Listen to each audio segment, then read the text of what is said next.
ஐக்கியமே. சர்வ வல்லவரின் நிழலில் தங்குவான், இது பரமசிலாக்கியமே. அவர் செட்டையின் கீழ் அடைக்கலமுக வேதம் சிறகுகளால் மூடுவார். அவர் செட்டையின் கீழ் அடைக்கலமுக வேதம், அவர் செட்டையின் கீழ் அடைக்கலமுகவே. நல்ல வார்த்தைகளை உச்சரித்து எல்லாரும் சேர்ந்து அடைக்கலமுக வேதம் சிறகுகளால் மூடுவார். ஆராதிக்கின்றோம், ஆர்ப்பரிக்கின்றோம், அன்பு செய்கின்றோம். பாடுங்க. உம்மை ஆராதிக்கின்றோம், ஆர்ப்பரிக்கின்றோம், அன்பு செய்கின்றோம். பிதாவே ஆராதிக்கின்றோம், இயேசுவே ஆர்ப்பரிக்கின்றோம், ஆவியானவரே அன்பு செய்கின்றோம். தூய ஆவியானவரே அன்பு செய்கின்றோம். மகனாக தெரிந்து கொண்டீ, மறுபடி பிறக்க வைத்தீர். மகனாக தெரிந்து கொண்டீர், மறுபடி பிறக்க வைத்தீர். ராஜாக்களும் நாங்களே, ஆசாரியர்களும் நாங்களே. ராஜாக்களும் நாங்களே, ஆசாரியர்களும் நாங்களே.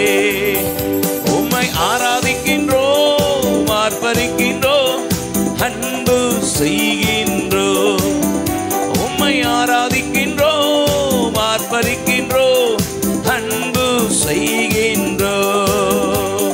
சகலமும் படைத்தவரே, சர்வ வல்லவரே. சொல்லுவோம். சர்வ வல்லவரே, மகிமைக்கு பாத்திரரே, மங்காத பிரகாசமே.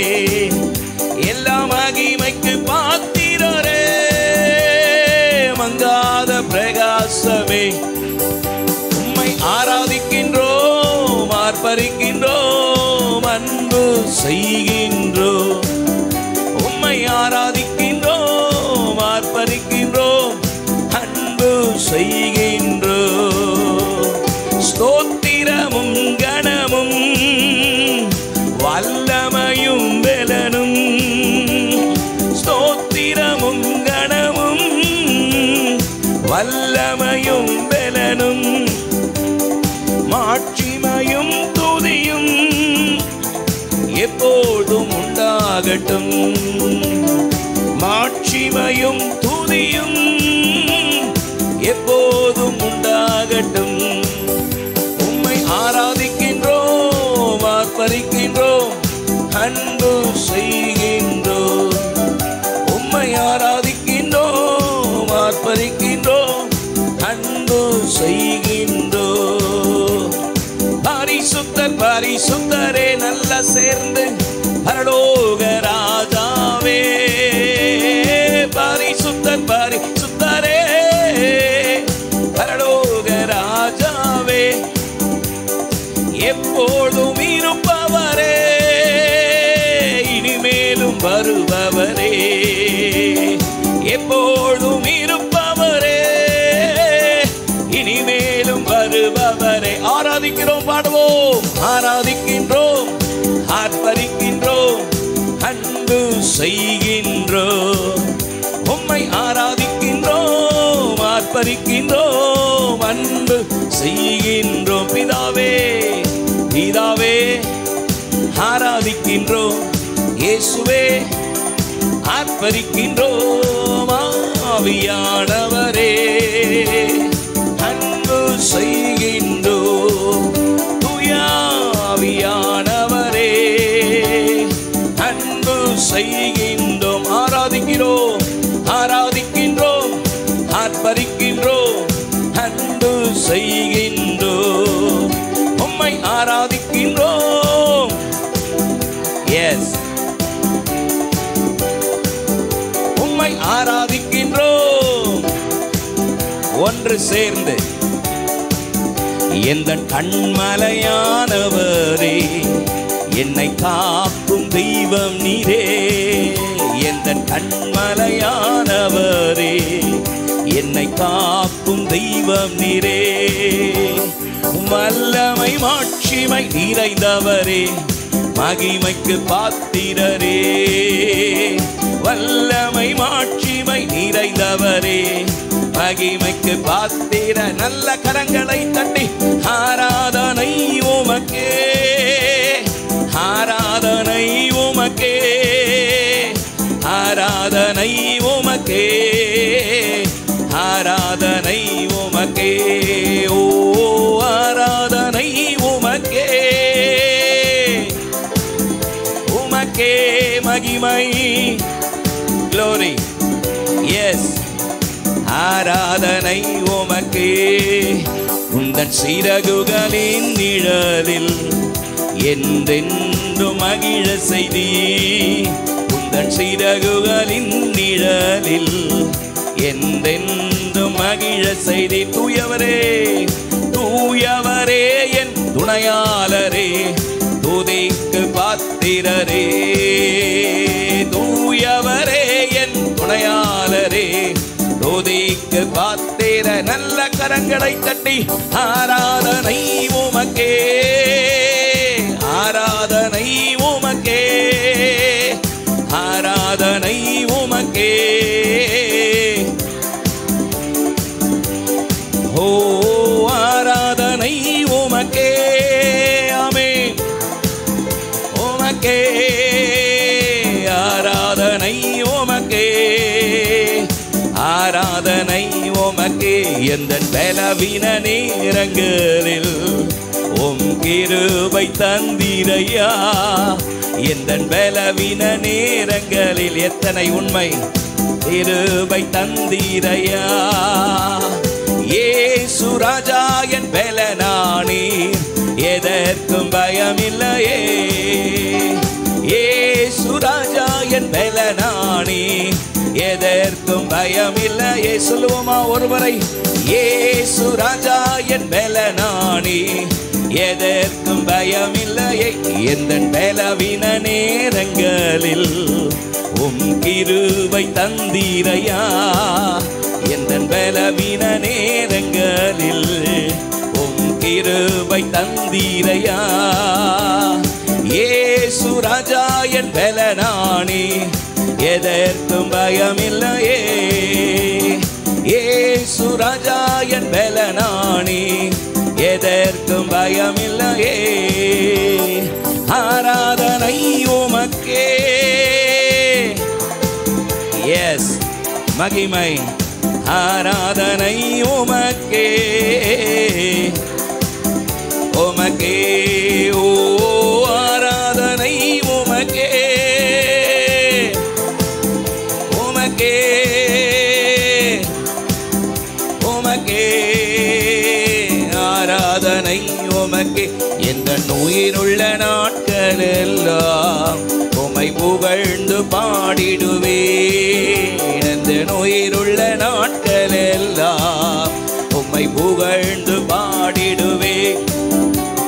ராஜா நீ செய்த நன்மைகளை எண்ணி துதித்திடுவே. ராஜா நீ செய்த நன்மைகளை எண்ணி துதித்திடுவே. ஆராதனை உமக்கே,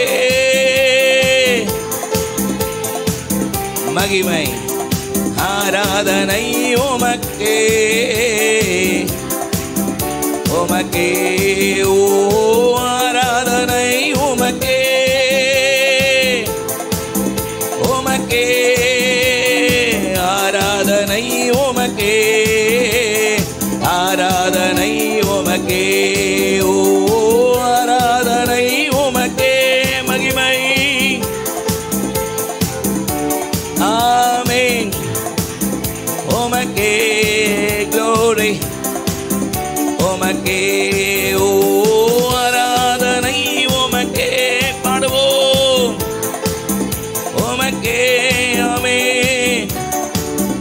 உமக்கே ஆராதனை எந்த கண்மலையானவரே, என்னை காக்கும் தெய்வம் நீரே.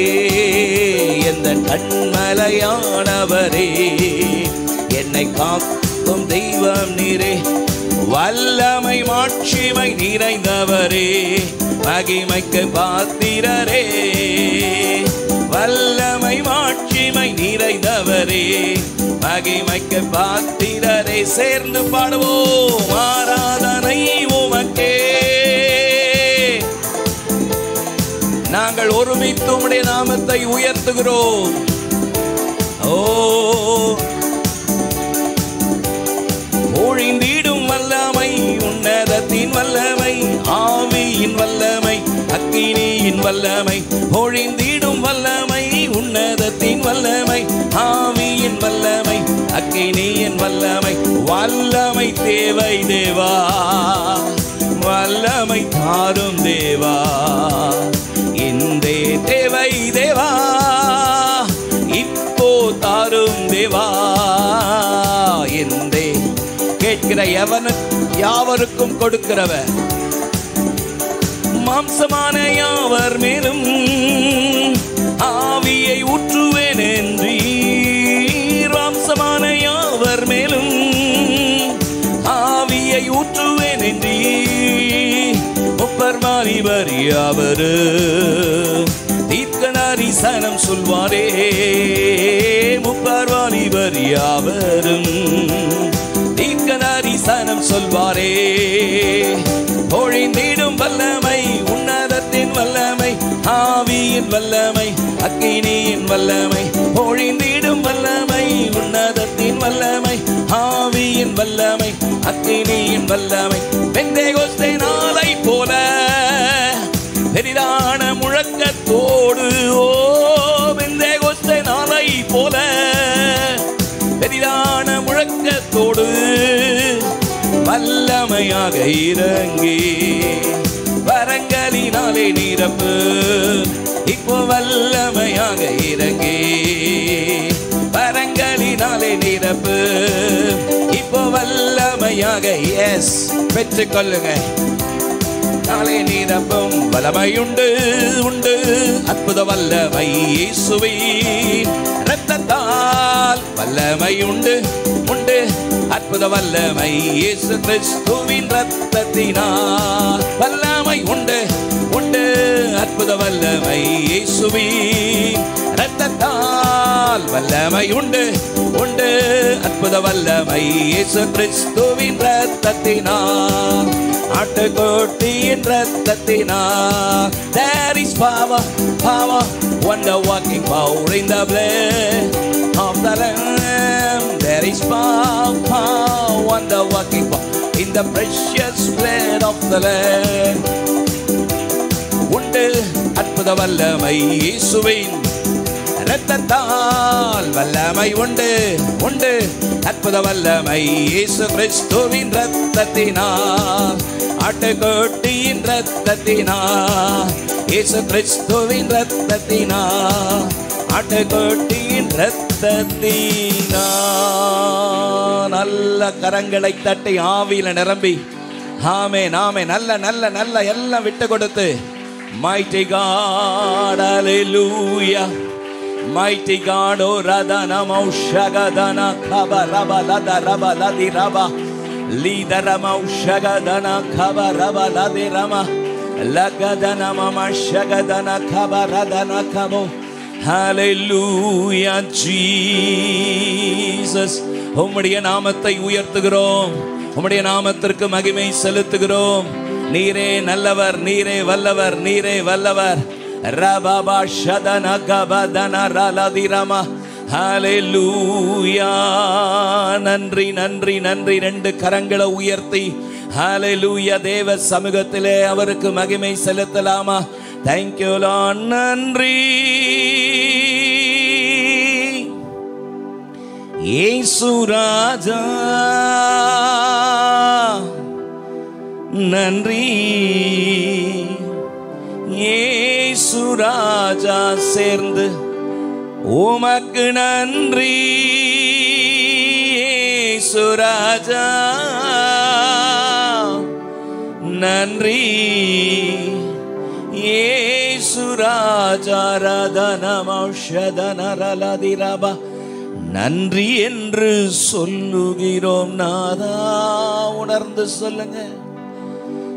நாவாலே துதிக்கிறோம் நாதா, உமக்கு நன்றி என்று சொல்லுகிறோம் நாதா. இணைந்து எல்லாரும் நாவாலே துதிக்கிறோம் நாதா, நன்றி இயேசு ராஜா, நன்றி இயேசு ராஜா, நன்றி இயேசு ராஜா, நன்றி இயேசு ராஜா. கடந்த நாட்கள் காத்தீரே நன்றி ராஜா. சொல்லுங்க. நன்றி ராஜா. புதிய நாளை தந்தீரே நன்றி ராஜா. புதிய நாளை தந்தீரே நன்றி ராஜா. உமக்கு நன்றி என்று சொல்லுகிறோம் நாதா.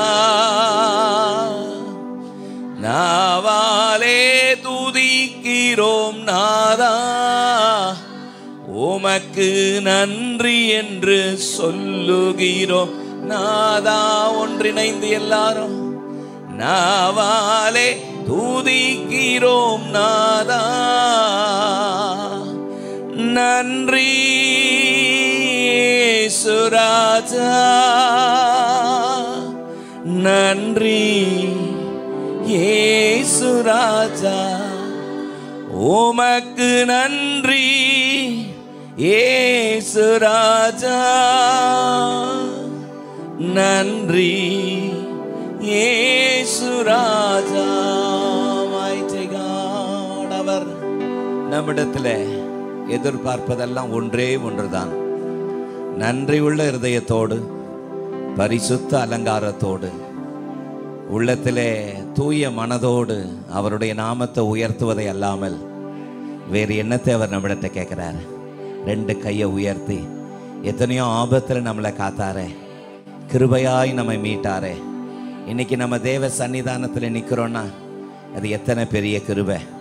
இந்த வெயிலின் உஷ்ணத்தின் மத்தியிலும் நீங்கள் கர்த்தருடைய சன்னிதானத்துக்கு வந்திருக்கிறீங்கன்னா அவரிடத்துல நீங்கள் வச்சிருக்கிற அன்பு தானே. தகப்பனே, இன்னும் உம்மை நேசிக்க, இன்னும் உம்மை நேசிக்க ஆண்டவரே உம்மை துதிக்கிறோம். எனக்கு கிருபை தாங்கப்பான்னு சொல்லி தேவ சமூகத்தை நோக்கி Thank you Jesus, mighty God, mighty God, mighty God, mighty Jesus. தேவ சன்னிதானத்தில் hallelujah, mighty God. F minor கொடுங்க, F minor, mighty Jesus, Jesus. தேவ சமூகத்தில் வலதுகிறது உயர்த்தி கண்களை மூடி Thank you Jesus. எபினேசரே,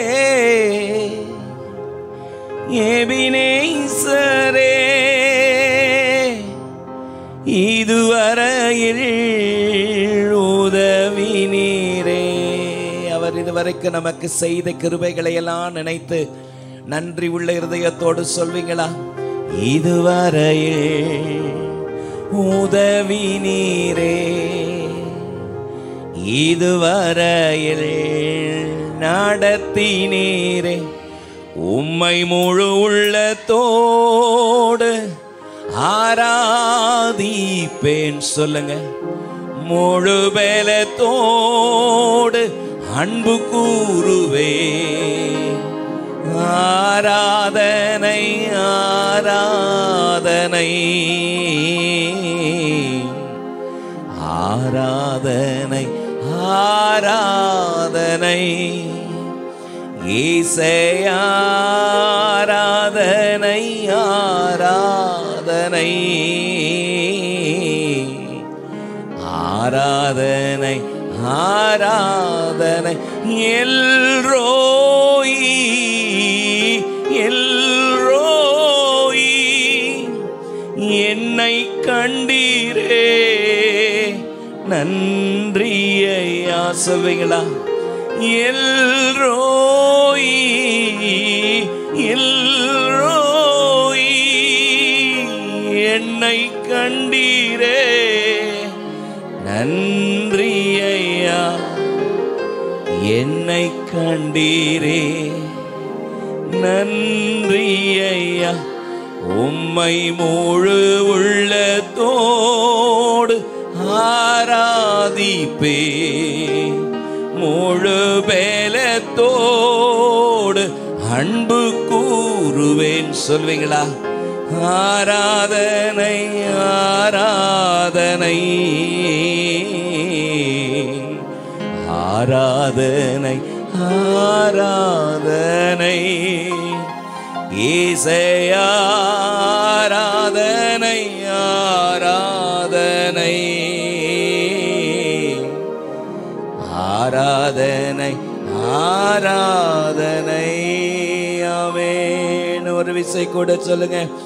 ஆராதனை ஆராதனை ஆராதனை ஆராதனை. ஆமென். எத்தனை அற்புதம், எத்தனை மகிமை. தேவ சமூகம் இந்த இடம் முழுவதும் நிரம்பி இருக்கிறபடியா நல்ல உற்சாகமாய் கரங்களை தட்டி mighty God, mighty God, mighty God, mighty God. Hallelujah. Amen.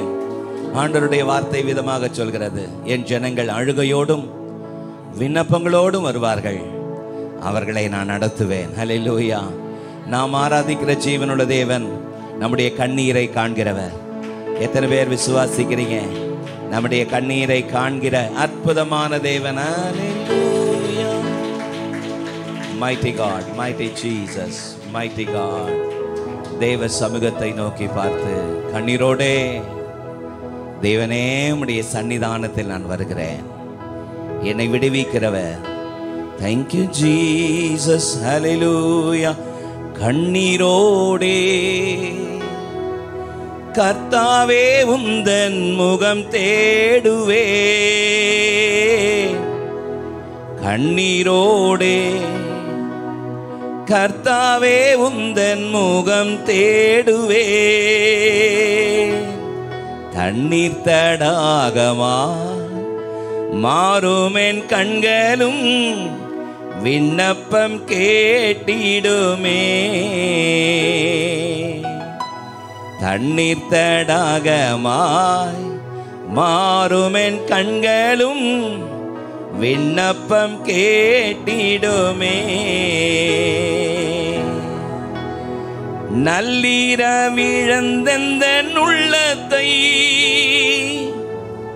வெள்ளம் போல் ஊற்றுவேனும் பாதத்தில், நல்லீரவிழந்தெந்தன் உள்ளத்தில் வெள்ளம் போல் ஊற்றுவேனும் பாதத்தில், தள்ளிடுவீரோ எந்தன் வேண்டுதல், தாழில்லையே நிந்தையைக்கென்றுமே, தள்ளிடுவீரோ எந்தன் வேண்டுதல், தாழில்லையே நிந்தையைக்கென்றுமே. ஆமென். அவருடைய இரக்கத்துக்கு முடிவே இல்லை. வேதம் சொல்கிறது அவருடைய இரக்கத்துக்கு முடிவே இல்லை. நல்ல உற்சாகமாய் கரங்களை தட்டி ஆமென். இந்த காலை வேளையில கண்ணீரோடே உம்முடைய பாதத்திலே நான் வருகிறேன். தகப்பனே, உம்முடைய சன்னிதானத்தில் உம்முடைய நாமத்தை உயர்த்துவதற்கு கர்த்தர் இம்மட்டும் நமக்கு பாராட்டின கிருபைக்காக நல்ல உற்சாகமாய் கரங்களை தட்டி நன்றி நன்றி.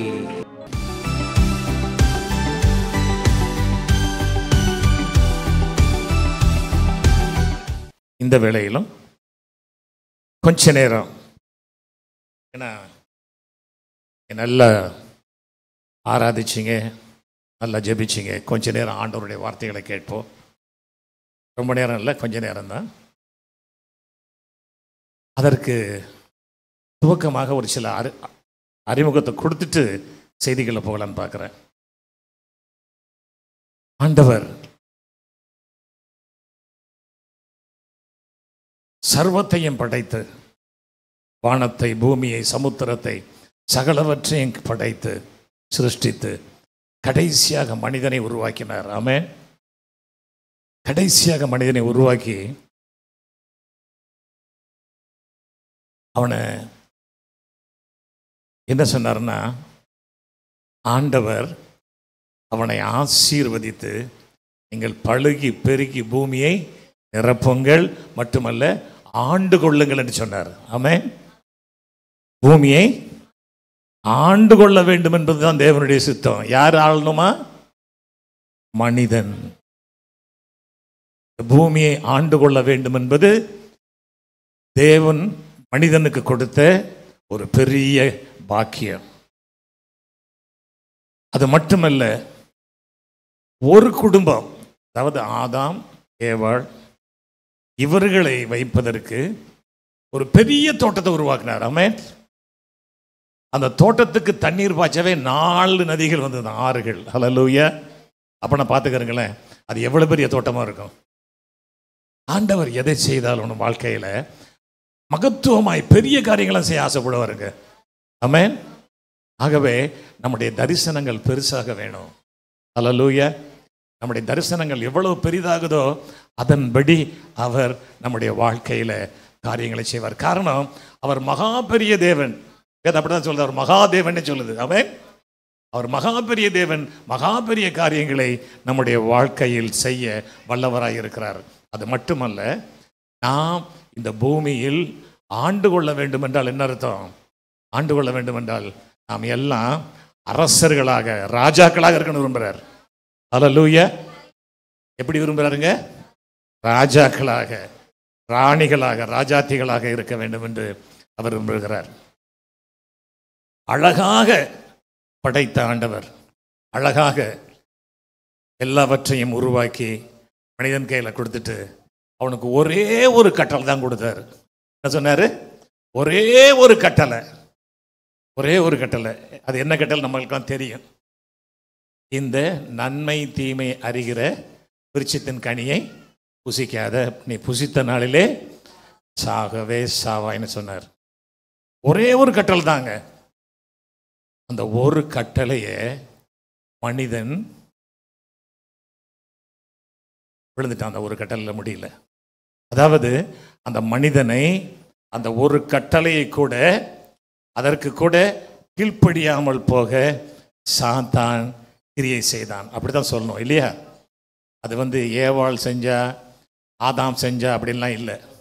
இது யார் பின்னால் இருந்த? சாத்தான் பின்னால் இருந்து. எதுக்கு சொல்ல? இதெல்லாம் நீங்கள் சரியாக புரிந்து கொள்ள வேண்டும் இருக்க சொல்லிக்கிட்டு இருக்கிறேன்.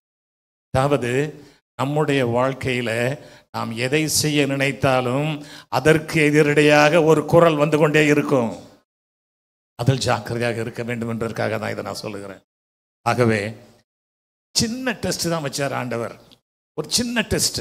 அதாவது ஆண்டவர் நமக்கு கொடுக்கிற ஆசீர்வாதங்களுக்கு, ஒவ்வொரு ஆசீர்வாதங்களுக்கு முன்பாக ஒரு பரீட்சை இருக்கும், டெஸ்ட் இருக்கும். ஆங்கிலத்தில் அழகா போட்டிருக்குது, டெஸ்ட் அண்ட் டெம்டேஷன். அதாவது சோதனையை டெம்டேஷன், பரீட்சையை டெஸ்ட்னு போட்டிருக்குது. ஆனால் தமிழ் பைபிளில் எல்லாமே சோதனைன்னு எழுதிட்டாங்க. அதனால நிறைய குழப்பங்கள் இருக்குது. அது அப்புறம் போகட்டும். ஆகவே ஒரு சின்ன பரீட்சை வைத்தார். அந்த பரீட்சையில் சாத்தானினுடைய சூழ்ச்சியினால, மனிதன் தோற்றதுனால என்ன நடந்ததுன்னா, ஆண்டவருடைய திட்டம், ஆண்டவருடைய தீர்மானம் எல்லாம் ஒரு முடிவுக்கு வந்தது போல ஆகிப்போச்சு. ஆண்டவர் எப்படி விரும்பினார்னா, இந்த பூமியில் வாழ்கிற மக்கள் அனைவரும் சமாதானமாக, சந்தோஷமாக, சுகமாக, மகிழ்ச்சியாக, எப்பொழுதுமே ஆளுகிறவர்களாக இருக்க வேண்டும் என்று விரும்பினார். ஆனால் அவன் அடிமையாக்கிட்டு போயிட்டான். எதுக்கு அடிமையாக்கினா? முதல்ல பாவத்திற்கு அடிமையாக்கிட்டு போயிட்டான். ஆகவே நாட்கள் கடந்தது, நமக்கு தெரியும். ஆண்டவர் சரியான நேரத்தில் இஸ்ரேல் தேசத்தை எழுப்புறார். ஆபிரகாம், ஈசாக்கு, யாக்கோபின் சந்ததி மூலமா இஸ்ரேல் தேசத்தை எழுப்புகிறார். எழுப்பி தனக்கென்று ஒரு ஜனத்தை பிரித்தெடுத்தார். யார? இஸ்ரேல் மக்களை. இஸ்ரேல் மக்களை பிரித்தெடுத்து அவர்களுக்கு எதை கொடுத்தாரு? கட்டளைகளை கொடுத்தாரு, பிரமாணத்தை கொடுத்தாரு. 10 கட்டளைகள், நியாயப்பிரமாணம். இது கொஞ்சம் கடினமான இடம். ஏன் அப்படின்னா, ஒரு கட்டளை கொடுத்ததுக்கே மனிதன் விழுந்துட்டான். இங்கே நியாயப்பிரமாணத்தில் எவ்வளோ கட்டளை இருக்குது தெரியுமாங்க? நியாயப்பிரமாணத்தில் மட்டும் 613 கட்டளைகள் இருக்குது. எத்தனை கட்டளைங்க? 613 கட்டளைகள். அதனால தான் இதுவரைக்கும் யாருமே நியாயப்பிரமாணத்தை நிறைவேற்ற முடியல, என் ஆண்டவராக இயேசு கிறிஸ்துவை தவிர. ஆமென். அவர் சொன்னார், நான் நிறைவேற்றே வந்தேனார், அவர் நிறைவேற்றினார். ஆனால் எந்த மனிதனாலும் 613 கட்டளைகள் கீழ்ப்படிய முடியல. ஆனால் அதில் 10 கற்பனைகள் இருந்தது நமக்குன்னு. 10 commandments இருந்தது. ஏன் இப்போ தான் செய்திகளை கொஞ்சம் வர்றேன், பாதி வரேன், இன்னும் கொஞ்சம் நேரம். 10 கட்டளைகளை படித்து பார்த்தீங்கன்னா உங்களுக்கு யாரும் நீங்கள் அவசரப்பட வேண்டாம், நான் சொல்ல படித்தா போதும். 10 கட்டளைகளில் 8 கட்டளைகள் பார்த்தீங்கன்னா, அது முதல்லையும் ஒன்றே ஒன்று தான் சொன்னார், இருக்கிற அத்தனை மரங்களையும் உள்ள கனியை புசிக்கலாம், இந்த ஒன்றை புசிக்க வேண்டானார். ஆனால் இங்கே இந்த 10 கட்டளைகளில் 8 கட்டளைகள் இதை செய்யாதேன்னா இருக்கும். உதாரணத்துக்கு வாசிக்கலாமா? நீங்கள் வேதத்தை திருப்பிக் கொள்ளுங்க, நான் படிக்கிறேன். யாத்திராகமம் 20வது அதிகாரம் 3-5 வரை நான் உங்களுக்கு படிக்கிறேன். என்னை அன்றி உனக்கு வேறே தேவர்கள் உண்டாயிருக்க வேண்டாம், வேண்டாம். மேலே வானத்திலும் கீழே பூமியிலும் பூமியின் கீழ் தண்ணீரிலும் உண்டாயிருக்கிறவைகளுக்கு ஒப்பான ஒரு சொரூபத்தை ஆகிலும் யாதொரு விக்கிரத்தை ஆகிலும் நீ உண்டாக்க வேண்டாம். நீ அவைகளை நமஸ்கரிக்கவும் சேவிக்கவும் வேண்டாம். உன் தேவனாய கர்த்தராக இருக்கிற நான் எரிச்சலுள்ள தேவனாக இருக்கிறேன்னு சொல்லிட்டு, அதுக்கப்புறம் 7வது வசனத்தில் சொல்கிறாரு, உன் தேவனாகிய கர்த்தருடைய நாமத்தில் வீணிலே வழங்காதிருப்பாயாக அப்படின்னு சொல்லிட்டு, 13 பார்த்தீங்கன்னா, கொலை செய்யாதிருப்பாயாக, விபச்சாரம் செய்யாதிருப்பாயாக, களவு செய்யாதிருப்பாயாக, பிறனுக்கு விரோதமாய் பொய் சாட்சி சொல்லாதிருப்பாயாக, பிறனுடைய வீட்டை இச்சியாதிருப்பாயாக, பிறனுடைய மனைவியையும் அவனுடைய வேலைக்காரரையும் அவனுடைய வேலைக்காரிகளையும் அவனுடைய எருதையும் அவனுடைய கழுதையும் பின்னும் பிறனுக்குள்ள யாதொன்றையும் இச்சியாதிருப்பாயாக என்றார். 10 கட்டளைகளில் 8 கட்டளைகள் இந்த ஆங்கிலத்தை சொன்னால் டூஸ் அண்ட் டோன்ட்ஸ் இருக்குது. இதை செய்ய அதை செய்யாதுன்னு. ஆனால் அங்கே என்ன சொல்ல வர்றாரு? அதிகமாக இதை செய்யாத இதை செய்யாத இதை செய்யாதுன்னு சொல்லிட்டு வர்றாரு. எதற்காக இப்படி சொன்னாருங்க? கொஞ்சம் யோசித்து பார்த்தீங்களா? முதல்ல ஒரே ஒரு கட்டளை கொடுத்தாரு, யாருக்கு? ஆதாமுக்கு. ஆனால் இங்கே நிறைய கட்டளைகள் வந்து, அது மட்டும் இல்லை, நான் சொன்னேன் நியாயப்பிரமாணத்தில் 613 கட்டளைகள் இருக்குன்னு, அதில் 450க்கு மேலான கட்டளைகள் செய்யாதேன்னு இருக்கும், செய்யாதேன்னு இருக்கும். ஏன் அப்படின்னா நம்ம இப்போ உதாரணத்துக்கு சொல்கிறேன், சர்ச்சு பக்கத்தில் ஒரு அழகான ஒரு பூந்தொட்டியை வச்சு அதில் பூக்கள் வளர வச்சுட்டு, இந்த பூவை பறிக்காதேன்னு நீங்கள் எழுதி வைங்க, என்ன பண்ணுவாங்க தெரியுமா? பறிச்சிருவாங்க, கண்டிப்பாக பறிச்சிருவாங்க. அது மட்டும் இல்லை, இந்த இடத்தில் துப்பாதீர்கள்னு எழுதி வைங்க, அங்கே தான் துப்புவாங்க. இது யார்கிட்ட இருந்தது தெரியுமாங்க? இது அதாவது நம்முடைய வாழ்க்கையில் இருக்கிற காரியங்களை நான் சுருக்கமாக சொல்லி கொண்டிருக்கிறேன். இது யார்கிட்ட இருந்து நம்ம பெற்றுக்கொண்ட தெரியுமா? ஆதாம்கிட்ட இருந்து பெற்றுக்கொண்ட. ஒரே ஒரு கனியை புசிக்கான்னு சொன்னாரு, அவன் புசிச்சான். அந்த அதிலிருந்து அவனுடைய சொத்தை நம்ம எடுத்துக்கிட்டோம். We have inherited the character from Adam. அதாவது ஆதாமுடைய குணாதிசயங்களை சுதந்திரித்துக் கொண்டோம். இது வரைக்கும் இப்போ வந்துட்டீங்க. ஓகே, எதுக்காக சொல்றேன்னா, இதுவரைக்கும் இருக்கிற இந்த உலகத்தில் இருக்கிற மக்கள் அனைவரும் இந்த குணாதிசயோட தான் இருக்கிறாங்க. இன்னைக்கு யாரு? சர்வ லோகத்தில் இருக்கிற மக்கள், எல்லா தேசங்களில் இருக்கிற மக்களுக்கும் எப்படி இருக்கிறாங்கன்னா, வந்து இதை செய்யினா செய்ய மாட்டாங்க, இதை செய்யாதுன்னா அதை செய்வாங்க. இந்த குணாதிசயம் யாரிடமிருந்து பெற்றுக்கொண்டோம் என்றால் ஆதாமிடமிருந்து. அந்த ஆதாம் நமக்குள் இருப்பானால் நாம் கிறிஸ்துவுக்குள் இருக்க முடியாது. இந்த ஆதாம் நம்மளிருந்து வெளியாக வேண்டும் என்றால் நமக்குள்ள யார் வரணும்? கிறிஸ்து வரணும். அதனால தான் வேதம் சொல்லுது, ஒருவன் கிறிஸ்துவுக்குள் இருந்தால் புது சிருஷ்டியா இருக்கிறான், பழையவைகள் எல்லாம் ஒழிந்து போயின. எந்த பழசு? ஆல் டோன்ட்ஸ், நெகட்டிவிட்டி பூரா. அதாவது எதையும் ஆண்டவருக்கு பிரியமில்லாததை எதையுமே செய்ய மாட்டோம் நம்ம கிறிஸ்துவுக்குள்ள இருந்தா. எல்லாத்தையும் இப்போ யோசிக்க வச்சுக்கிட்டு இருக்கிறேன், செய்திகள் இன்னும் போகலை. எதுக்குன்னா இப்போ யோசித்து பார்க்கணும். நான் என் தேவனுக்கோ, என் பெற்றோருக்கோ, என் கணவனுக்கோ, என் மனைவிக்கோ, என் சகோதரர்களுக்கோ பிடிக்காத காரியத்தை செய்து கொண்டே இருக்கிறேனா? ஒரு கேள்வி நமக்குள்ள வரணுங்க. அப்படி செய்து கொண்டே இருந்தோம்னா நம்ம கிறிஸ்துவுக்குள்ள இல்லை. இவர் கிறிஸ்டியன்ஸ், நம்மெல்லாம் இயேசுவை ஏற்றுக்கொண்டிருக்கிறோம். நம்மெல்லாம் இயேசுவை ஏற்றுக்கொண்டு தான் இருக்கிறோம். இயேசு எனக்குள்ள இருக்காருன்னு வேற சொல்றோம். ஆனா அந்த இயேசுனுடைய குணாதிசயம் நம்மிலிருந்து வெளிப்படுகிறதா என்பதுதான் முக்கியம். ஏன்னா இது எப்போ அதை மாறும் அப்படின்னா, நான் சொன்னேன் இல்லையா, அதாவது ஒருவன் கிறிஸ்துவுக்குள் இருந்தால், இயேசு கிறிஸ்துவுக்குள்ள நான் இருக்கிறேன்னா அடையாளம் என்னன்னா நான் தேவன் விளக்கினதை எதையுமே செய்ய மாட்டேன், தேவனுக்கு பிடிக்காத எதையுமே செய்ய மாட்டேன். இந்த வேதம் எதையெல்லாம் ஒதுக்குகிறதோ அதையெல்லாம் ஒதுக்கிடுவேன். அதே நேரத்தில் என் இயேசு எதையெல்லாம் விரும்புகிறாரோ அதை மட்டும் செய்வேன். இந்த மனப்பக்குவத்திற்கு நாம் வந்து விட்டால் போதும். இல்லைன்னா பாருங்களேன், ஏன்னா இந்த உலகத்தில் ஒரு பழமொழி இருக்குது, law is made to be broken. அதாவது சட்டங்கள் உருவானதே உடைக்கப்படுவதற்கென்று. காரணம் இதை ஆதாம் இருந்து பெற்றுக்கொண்டதுனால சட்டங்கள் உருவானதே உடைக்கிறதுக்கு தான் அப்படி நினச்சிக்கிட்டு இருக்கிறாங்க. இங்கே பாருங்களேன், இன்னைக்கு நீங்கள் அரசாங்க அலுவலகத்துக்கு போய் ஒரு வேலை நடக்கணும்னா நீங்கள் நேர்மையாக அங்கே வாங்க முடியுமா? எதையாவது பட்டா வாங்கணும்னு போங்க. என் பக்கத்து வீட்டுக்காரர் ஒருத்தர் பட்டாக்கு ட்ரை பண்ணிக்கிட்டு இருக்கிறேன் சொல்கிறேன். இதுவரையும் 4.5 லட்சம் ரூபா கொடுத்துட்டார். எதுக்கு? லஞ்சம். இப்படி தாங்க இன்னைக்கு உலகம் நடந்துகிட்டு இருக்குது. அதை மட்டும்தான் சொன்னேன். அது மட்டும் இல்லை, இந்த உலகத்தில் நடக்கிற அக்கிரமங்கள் பூரா ஏன் அப்படின்னா, சட்டம் எந்தெந்த சட்டம்லாம் சொல்லுதோ, கொலை செய்யாது இருப்பாயாக, டெய்லி கொலை நடக்குது, திருடாத டெய்லி நடக்குது.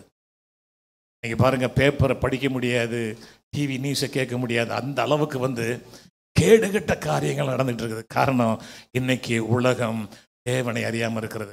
நம்ம எதுக்காக திரும்பி சொல்லிட்டு இருக்கிறோன்னா, எவ்வளவு வேகமாக சுவிசேஷம் கடந்து செல்லணுங்கிற நோக்கத்தோடு பேசிக்கிட்டு இருக்கிறேன். வேகமாக சுவிசேஷம் அறிவிக்கப்படணும். ஆகவே தான் அந்த பாரத்தோடு நான் பேசி கொண்டிருக்கிறேன். சரி, அது போகட்டும். நம்ம அதாவது ரட்சிக்கப்பட்டுட்டோம், ஆண்டவராக இயேசு கிறிஸ்துவை ஏற்றுக்கொண்டு அவருடைய பிள்ளைகளாக இருக்கிறோம். ஆண்டவராக இயேசு கிறிஸ்து இந்த நியாயப்பிரமாணத்தை விட அதிகமான சட்டங்களை கொடுத்தாரு. அப்படிதானே? நான் சொல்றது புரியுதா? அதாவது நியாயப்பிரமாணம் சொல்லுது, நீ விபச்சாரம் செய்யாது இருப்பாயாக அப்படின்னு எது சொல்லுது? நியாயப்பிரமாணம். ஆனால் இயேசு என்ன சொல்றாரு? நீ ஒரு ஸ்திரீயை இச்சையோடு பார்த்தாலே விபச்சாரம் செய்தாயிட்டுங்கிறார். யோசித்து பாருங்க. அப்படின்னா எவ்வளவு தூரத்திற்கு ஆண்டவர் நம்முடைய வாழ்க்கையை மாற்ற விரும்புகிறார். ஆணோ பெண்ணோ யாராக இருந்தாலும் சரி, நம்முடைய வாழ்க்கையில் ஆண்டவர் சில காரியங்களை மாற்ற விரும்புகிறார். அதுபோல கொலை செஞ்சாதான் பாவம், திருடினாதான் பாவம், விபச்சாரம் செஞ்சாதான் பாவம் அப்படின்னு இருந்த காலம் போய் புதிய ஏற்பாடு வந்தோடனே தீய நோக்கம் பாவம். இது மட்டுமல்ல, உனக்கு உதவி செய்ய திராணி இருக்கும்போது உதவி செய்யலைன்னா பாவம். இப்படி அநேக காரியங்கள் இருக்குது. இதையெல்லாம் விட்டுட்டு கிறிஸ்துவ வாழ்க்கையில இதிலிருந்து வெளியே வரணும்னா, ஆவிக்குரிய வாழ்க்கையில நம்ம இன்னும் மேம்படணும்னா, இன்னும் சில காரியங்களை உங்களோடு கூட பகிர்ந்து கொள்ள போகிறேன். அதைத்தான் இன்று நம்ம தியானிக்க போகிறோம். அதாவது இந்த பூமியில நாம் வெற்றியுள்ள ஒரு வாழ்க்கை வாழ வேண்டும் என்றால் எதை செய்யணும், எதை செய்யக்கூடாது என்று வேதம் தெளிவாக நமக்கு கற்றுக் கொடுத்திருக்கிறது. வேதம் தெளிவாக கற்றுக் கொடுக்கிறது. இயேசு அதை விட இன்னொரு அடி போய் நமக்கு அழகான காரியங்களை கற்றுக் கொடுத்திருக்கிறார். அழகான காரியங்களை கற்றுக் கொடுத்திருக்கிறார். அதனால அவர் சொன்ன சில குறிப்புகளை, அதாவது அநேக காரியங்கள் இருக்குது, அவர் சொன்ன சில குறிப்புகளை நான் உங்க முன்பாக வைக்க விரும்புகிறேன். இது முற்றிலும் வித்தியாசமா இருக்கும். அதாவது நம்ம ஆவிக்குரிய வாழ்க்கையில வளரணும்னா, நம்முடைய இந்த பூமிக்குரிய வாழ்க்கையில நாம் இதை சரிவர புரிந்து கொள்ள வேண்டும். எல்லாரும் நினைக்கிறாங்க ஆவியில் நிரம்பிட்டா போதும் எல்லாம் மாறிடும் அப்படின்னு. இல்லவே இல்லைங்க. ஆவிக்குரிய வாழ்க்கையில முன்னேறணும்னா இந்த பூமிக்குரிய வாழ்க்கையில நாம் சரியாக செயல்பட வேண்டும். ஹல்லேலூயா. அது தெரிஞ்சுக்கிறோம். இந்த பூமிக்குரிய வாழ்க்கையில நாம் சரியாக செயல்பட வேண்டும். அதைத்தான் இப்போ உங்களுக்கு ஒரு சில காரியங்களை சொல்ல போறேன். அநேக காரியங்கள் இருக்குது. முதல்ல ஆண்டவர் சொல்றாரு என்ன தெரியுமா? கவலைப்படாத. என்ன சொல்றாரு? கவலைப்படாத. இதுக்குன்னா ஒரு வசனத்தை, ஒரு 2 வசனத்தை நான் வாசிக்கிறேன். மத்தேயு 6வது அதிகாரம் 25வது வசனத்தில், ஆகையால் எண்ணத்தை உண்போம் எண்ணத்தை குடிப்போம் என்று உங்கள் ஜீவனுக்காகவும் எண்ணத்தை உடுப்போம் என்று உங்கள் சரீரத்துக்காகவும் கவலைப்படாதிருங்கள் என்று உங்களுக்கு சொல்லுகிறேன் அப்படின்னு சொல்லிட்டு அநேக காரியங்களை சொல்றாரு. அதை நம்ம அப்புறம் பார்க்கலாம். கவலைப்படாதீர்கள் என்று உங்களுக்கு சொல்லுகிறேன். ஏன்னா ஆண்டவர் சொல்றார், ஆகாரத்தை பார்க்கிலும் ஜீவனும் உடையை பார்க்கிலும் சரீரமும் விசேஷித்தவைகள் அல்லவா அப்படின்னு ஆண்டவர் பேசுறார். அவர் சொல்லிட்டு நமக்கு சில உதாரணங்களை சொல்றாரு. எதுக்காக இதெல்லாம் நான் உங்களுக்கு ஞாபகப்படுத்தி, எல்லாம் நீங்க ரொம்ப அழகா படிச்சிருப்பீங்க, திரும்ப திரும்ப படிச்சிருப்பீங்க. ஆனா இதனுடைய உள்ளான அர்த்தத்தை நான் புரிந்து கொள்ளாதனால இன்னைக்கு நான் சொல்றேன். எனக்கு கவலையே இல்லைன்றவங்க கை தூக்குங்க பார்க்கலாம். எனக்கு கவலையே இல்லைன்றவங்க கை தூடுங்க. இருக்கிறவங்க முடியுமா? இல்லை. எல்லாத்துக்கும் கவலை இருக்குது. ஏன்? ஆண்டவர் சொல்லிட்டார் கவலைப்படாதுங்கள்ட்டாரு. ஆனா இன்னைக்கு சில பேருக்கு எதுக்காக கவலைப்படுறேன்னு தெரியாமே கவலைப்படுவாங்க. அப்படி ஒரு கூட்டம் இருக்குது. ஏன் தெரியுமா? எதை பார்த்தாலும் கவலை, எதை பார்த்தாலும் கவலை. பிள்ளை ஸ்கூலுக்கு போயிட்டா அது திரும்ப வருமான்ற கவலை, ஹஸ்பண்ட் வேலைக்கு போயிட்டா அவர் எப்படி வருவாருங்கிற கவலை, இந்த வருமானம் மாசம் நமக்கு பத்துமா கவலை, வீடு இல்லையே கவலை, நல்ல ட்ரெஸ் இல்லையே கவலை, இருக்கிறவங்களுக்கு நகை நட்டு இல்லையே கவலை. இப்படி ஒவ்வொரு கவலையா நம்ம போட்டு தாக்கிக்கிட்டு இருக்குதுங்க. திருமணம் ஆகலைன்னா அதை விட கவலை, பிள்ளை இல்லையா அதை விட கவலை, யார் பிள்ளைகள் கீழ்ப்படி இல்லையா கவலை. இப்படி அநேக காரியங்கள்ல கவலைப்பட்டு கவலைப்பட்டு கலங்கி கொண்டே இருக்கிறோம். நம்ம நிறைய பேர் இன்னைக்கு கவலை இல்லாத யாருமே கிடையாது, மனுஷனே கிடையாது. நான் எதுக்கு சொல்லணும்? விசுவாசிகள் இதை சரியாக புரிந்து கொண்டால் நாம் இதிலிருந்து வெளிப்படுறது மட்டுமல்ல, ஆவிக்குரிய வாழ்க்கையில நம்ம முன்னேற முடியும். ஆவிக்குரிய வாழ்க்கையில முன்னேற முடியும். ஆண்டவர் கேட்கிறாரு 27வது வசனத்துல, கவலைப்படுகிறதுனாலே உங்களில் எவன் தன் சரீர அளவோடு ஒரு முழத்தை கூட்டுவான்னு கேட்டிருக்காரு. தமிழ்ல, ஆங்கிலத்தில் ஒரு 4 டிரான்ஸ்லேஷன் சொல்லுது, ஒவ்வொரு விதமா சொல்லுது. அதாவது இது பழைய ஓல்டு இங்கிலீஷ்ல 1 கியூபிட்னு போட்டிருக்குது இல்லையா? நியூ இன்டர்நேஷனல் வெர்ஷன்ல எப்படி போட்டு தெரியுமா? உங்களால உங்க ஜீவனை 1 மணி நேரம் கூட்ட முடியுமான்னு கேட்குது. 1 மணி நேரம் நியூ இன்டர்நேஷனல் வெர்ஷன்ல. அதுக்கப்புறம் நியூ அமெரிக்கன் ஸ்டாண்டர்ட் வெர்ஷன்ல ஒரு நாள் உங்களால் கூட்ட முடியுமான்னு கேட்குது. நியூ லிவிங் டிரான்ஸ்லேஷன்ல ஒரு வினாடி உங்களால் கூட்ட முடியுமா உங்க வாழ்க்கைய அப்படின்னு கேட்குது. என்ன இன்னொரு டிரான்ஸ்லேஷன்ல ஒரு இன்ச்சு உங்களால் வளர முடியுமான்னு கேட்குது.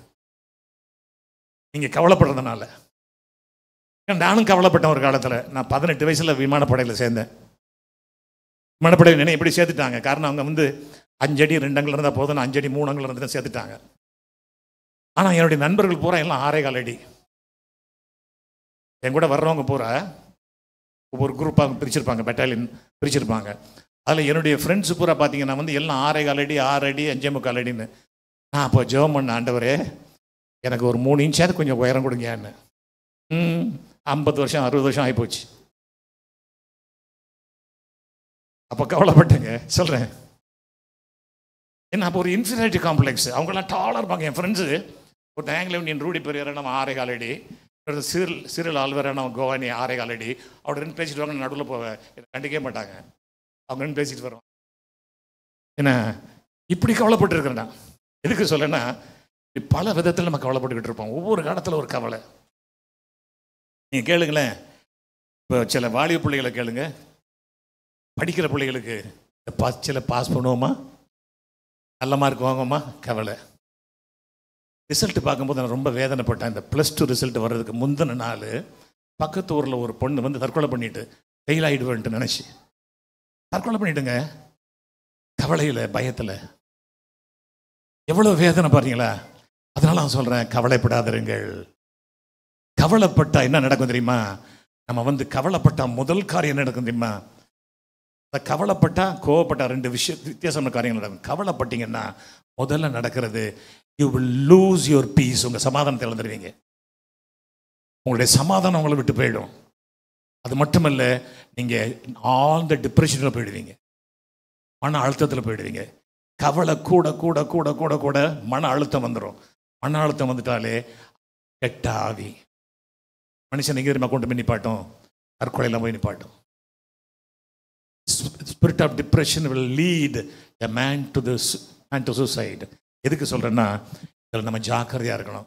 கவலைப்படாதீங்க, கவலைப்படாதீங்க. என்ன அழகா இயேசு சொல்றார்.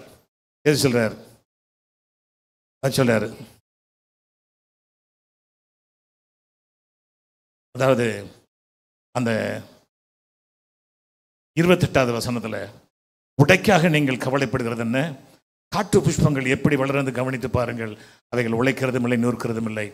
என்றாலும் சாலமோன் முதலாய் தன் சர்வ மகிமையிலும் அவைகளில் ஒன்றை போல உடுத்தியதில்லை என்று உங்களை சொல்லுகிறேன். ஆகாயத்து பட்சிகளை கவனித்து பாருங்கள், அவை விதைக்கிறதும் இல்லை, அறுக்கிறதும் இல்லை, களஞ்சியங்கள் சேர்த்து வைக்கிறதும் இல்லை. அவைகளை எல்லாம் உங்கள் பரமபிதா பிழை போட்டுகிறார். அவைகளை பார்க்கலாம் நீங்கள் விசேஷித்தவர்கள் அல்லவா?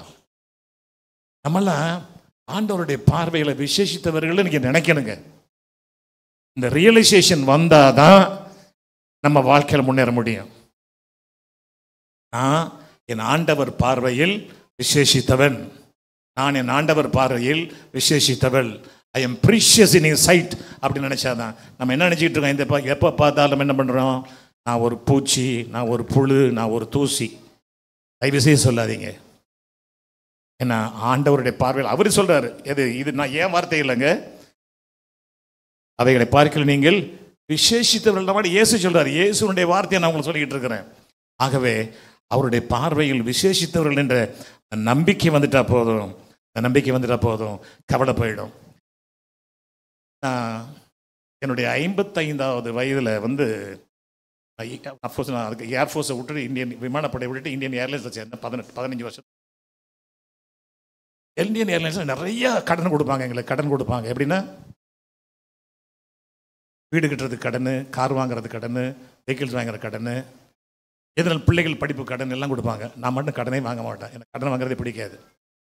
அப்போது என்னுடைய 55வது வயசில் சொன்னாங்க என்னுடைய நண்பர்கள் பூரா, என்னுடைய இருந்த ஏர்லைன்ஸ் நண்பர்கள்லாம், நான் மடையனாக இருக்கிறான், நான் 58 வயசில் ரிட்டையர் ஆகிட்டு பிச்சை எடுக்க போகிறான், உனக்கு ஒரு வீடும் கிடையாது, ஒன்றும் கிடையாது, இப்படி தான் இருக்க போகிறான் அப்படின்னு நான் சொல்லிக்கிட்டே இருப்பேன் முதல்ல இருந்தே.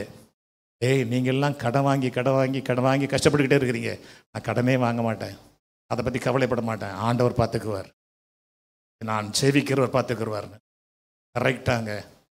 நான் என்னைக்கு 58வது வயசில் விடுறேனோ அதுக்கு முன்பாக இங்கே வீடை கட்டி ஆண்டவர் எனக்கு கொடுத்தாரு. ஒரு பைசா கடன் இல்லாமல். அதாவது அவரை நம்பினவங்களை கைவிட மாட்டாருங்க. அல்லேலூயா.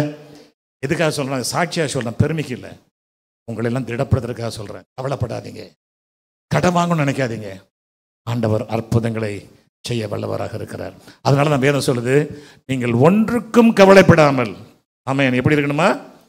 ஒன்றுக்கும் கவலைப்படாமல், ஏன்னா எல்லாவற்றையும் குறித்து உங்கள் விண்ணப்பங்களையும் ஸ்தோத்திரத்தோடு கூடிய உங்கள் ஜெபத்தினால் வேண்டுதலும் தேவனுக்கு தெரியப்படுத்துங்கள். அப்பொழுது எல்லா புத்திக்கும் மேலான தேவ சமாதானம் உங்கள் இருதயங்களையும் உங்கள் சிந்தைகளையும் கிறிஸ்து இயேசுவுக்குள் காத்துக்கொள்ளும். பிலிப்பியர் 4-6 அந்த வசனங்கள் சொல்லுது. 6-7-8 வசனங்கள் சொல்லுது. ஒன்றுக்கும் கவலைப்படக்கூடாதுன்னு எழுதுறாரு பவுலங்க. ஆண்டவருடைய வார்த்தை நான் ஒன்றும் கவலைப்படக்கூடாது. அவர் உங்களை விசாரிக்கிறவனபடியால் உங்கள் கவலைகளை எல்லாம் அவர் மேல் வைத்து விடுங்கள். 1 பேதுரு 5:7 அப்படி சொல்லுது. 1 பேதுரு 5:7 கவலைப்படக்கூடாதுன்னு. சங்கீதம் 55:22 சொல்லுது, கர்த்தர் மேல் பாரத்தை வைத்து விடு, அவர் காரியத்தை வைக்க பண்ணுவார், நீதிமனை ஒருபோதும் தள்ளாடப்பட்டார். ஆகவே அங்க கவலைப்படாதீங்க, எதுக்கும் கவலைப்படாதீங்க. நீங்க ஆண்டவரை சொந்த இரட்சகராக ஏற்றுக்கொண்டிருக்கிறீங்கன்னா ஒன்று சொல்றேன், ஆண்டவர் உங்களோடு கூட இருக்கிறார். ஹல்லேலூயா. நம்மோடு கூட இருக்கிறாருங்க, நம்மோடு கூட இருக்கிறார். ஆகவே கவலைப்படாதீங்க. கவலைப்படாமல் இருந்தால் போதும், நாம் எல்லாவற்றையும் சாதிக்க முடியும். அடுத்தது இன்னும் நிறைய வசனங்கள் இருக்குது, அடுத்ததுக்கு போயிடலாம். அடுத்தது பயப்படாதிருங்கள், கவலைப்படாதிருங்கள். அடுத்தது பயப்படாதிருங்கள், பயப்படாதிருங்கள். மத்தேயு 10:31 படிக்கலாம். மத்தேயு 10:31. ஆதலால் பயப்படாதிருங்கள், அநேக அடைக்கலான் குறிகளை பார்க்கிலும் நீங்கள் விசேஷித்தவர்களாய் இருக்கிறீர்கள். பயப்படாதிருங்கள். இந்த பயம் நம்மை ஆவிக்குரிய வாழ்க்கையில் கீழே தள்ளிடும். கவலையும் கீழே தள்ளிடும், பயமும் கீழே தள்ளிடும். அதனால தான் வேதத்தில் சொல்கிறாங்க, வேத வல்லுநர்கள்லாம் சொல்கிறாங்க, 366 தடவை எழுதியிருக்குது. என்ன எழுதியிருக்குது? பயப்படாதேன்னு. ஒவ்வொரு நாளும் ஒரு பயப்படாதேங்கிற வார்த்தை இருக்குதுங்க வேதத்தில். 365 நாளுக்கு. லீப் இயர் 4 வருஷத்துக்கு ஒரு இடம் வரும் இல்லையா, 366 நாளுக்காக இன்னொரு இடம் இருக்குது அப்படின்னு சொல்கிறாங்க. நான் எண்ணி பார்த்ததில்லை, அவங்க சொல்கிறது சொல்கிறேன். ஆகவே தயவு செய்து பயப்படாதீங்க. ஏன்னா நம்ம பயப்பட்ட காரியங்களை பார்க்கலாம். யாருன்னா அப்போஸ்தலர்கள் அநேக காரியங்களை பயப்பட்டாங்க. அவருக்கு ஆண்டவருக்கு கோபம் அந்த நேரம்லாம் இவங்க பயப்பட்ட நேரம் தான். மார்க் 4ஆம் அதிகாரத்தில் ஒரு வசனத்தை நான் படிக்க விரும்புகிறேன். மார்க் 4 உங்களுக்கு படிக்க விரும்புகிறேன்.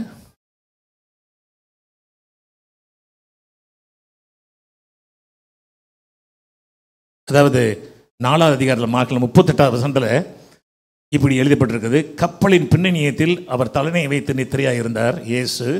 அவர்கள் அவரை எழுப்பி, போதகரே, நாங்கள் மடிந்து போகிறோம், உமக்கு கவலை இல்லையா என்றார்கள். கவலை இல்லையா என்றார்கள். அப்போ 39 வருஷத்தில் அவர் எழுந்து காற்றை அதட்டி கடலை பார்த்து, இறையாதே, அமைதலாயிரு என்றார். அப்பொழுது காற்று நின்று போய் மிகுந்த அமைதல் உண்டாயிற்று. அவர் அவர்களை நோக்கி, ஏன் இப்படி பயப்பட்டீர்கள்?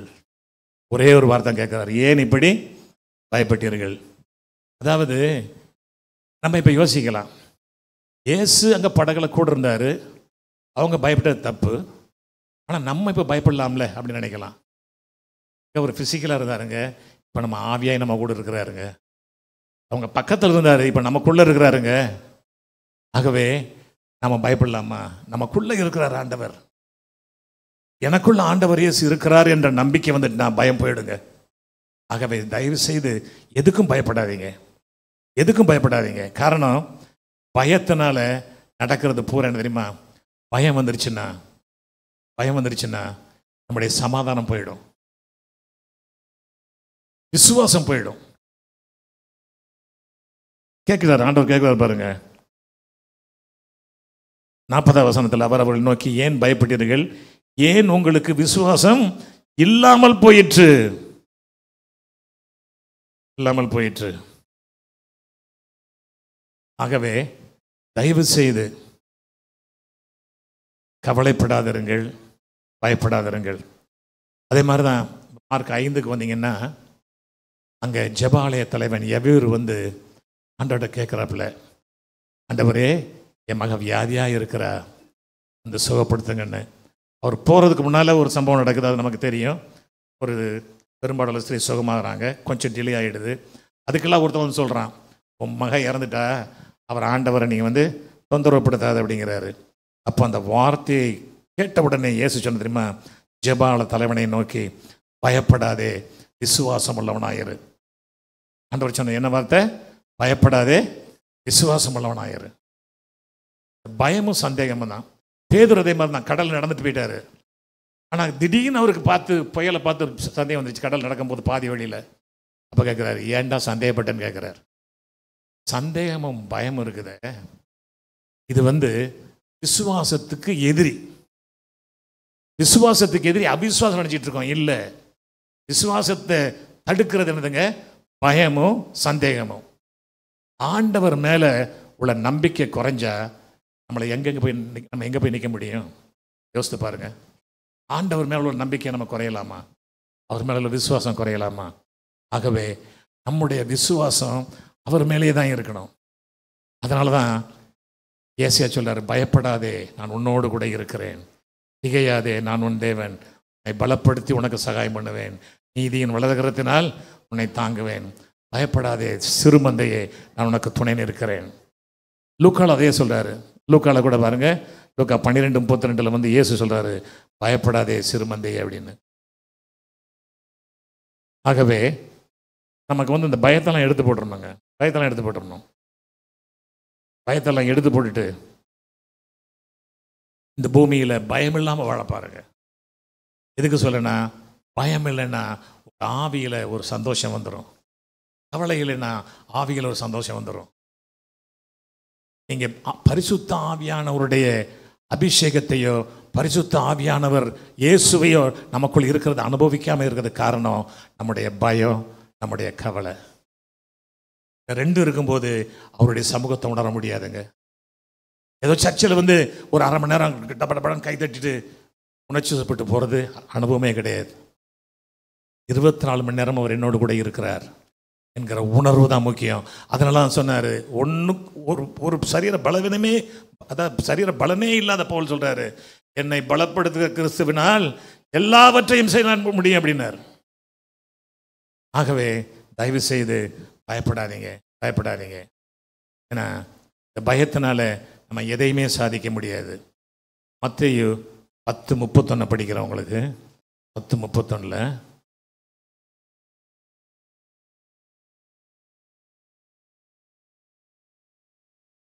10:31 ஆத்துமாவை கொள்ள வல்லவராயிராமல் சரீரத்தை மாத்திரம் கொள்வதற்கு நீங்கள் பயப்பட வேண்டாம். ஆத்துமாவின் சரீரத்தின் நரகத்திலே அழிக்க வல்லவருக்கே பயப்படுங்கள். அதாவது யாருக்கு பயப்படணும் ஆண்டவர் சொல்றாருன்னா, தேவன் ஒருவருக்கே பயப்படணும். ஆமென். நம்முடைய பயம் அது என்ன பயம்னா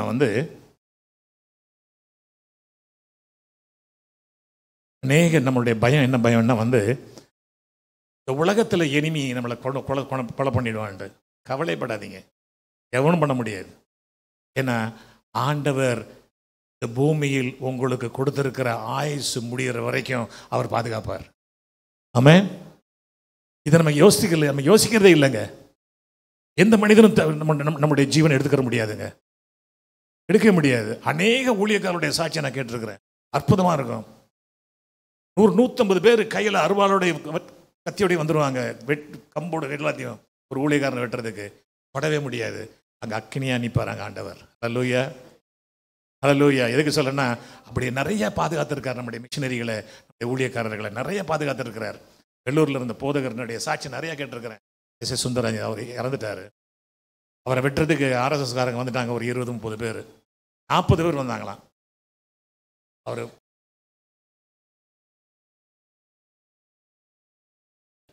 அப்படின்னு நின்றுட்டாங்க. சொல்லியிருக்கிறாங்க, ஏன் எங்களை மன்னிச்சிருங்க, இப்போ தான் நாங்கள் உணர்றோம் உங்கள் கூட கடவுள் இருக்கிறார் அப்படின்னு. அதில் 20 பேர் ஆண்டவரை ஏற்றுக்கொண்டாங்க.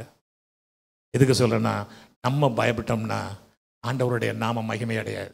அல்லேலூயா.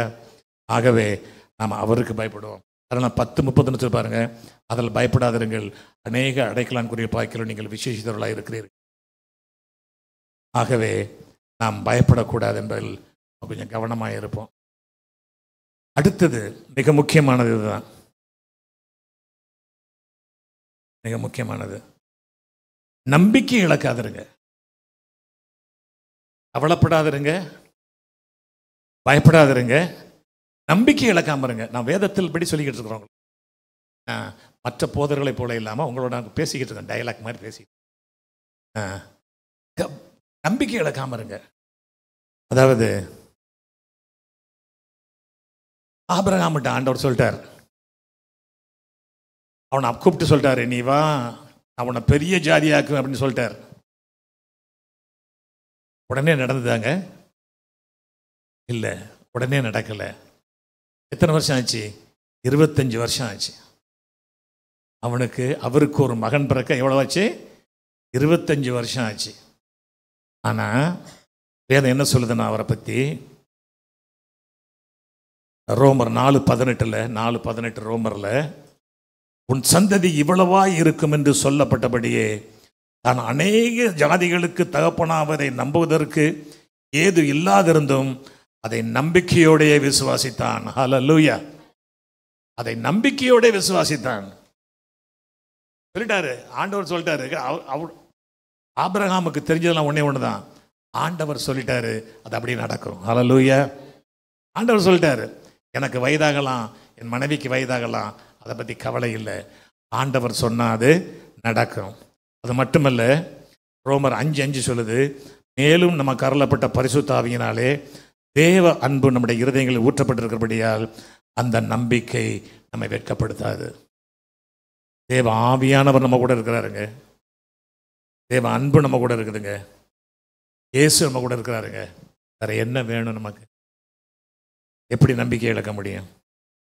அதனால தான் சங்கீதக்காரர் சொல்லுகிறார் 71:5 கர்த்தராய் ஆண்டவரே, நீரே என் நோக்கமும் என் சிறு வயதை தொடங்கி என் நம்பிக்கையுமாய் இருக்கிறீர். 71:1 சொல்லுது, கர்த்தாவே உம்மையே நம்பி இருக்கிறேன், நான் ஒருபோதும் வெட்க முடியாதபடி செய்யும்.